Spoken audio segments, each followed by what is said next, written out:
Hi there everyone, it's me again Jet, and welcome to this mini vlog of baking session. So here, I'm preparing the ingredients in making the cookie dough. So meron akong tinatry na bago, which is the cookie brownie cake na special offer natin for Father's Day. Open for pre-orders and reservations. So yon. Ngayon, pinrepare ko na yung mga ingredients and ginawa ko rin dapat gawin.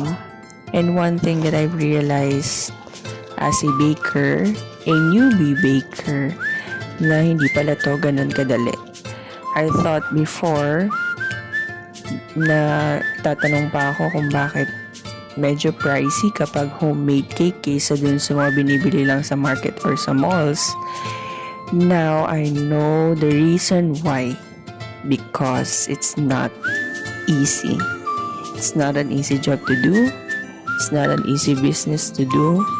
Kaya salute to all the bakers out there striving hard to make good and quality pastries, breads, cakes, and cookies.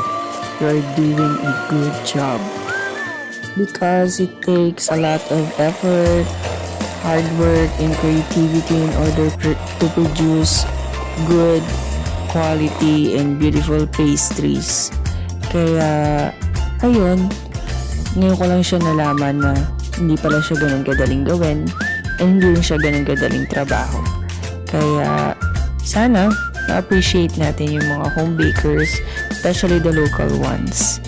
So, to always support them. Again, the cookie brownie cake is open for orders. DM now.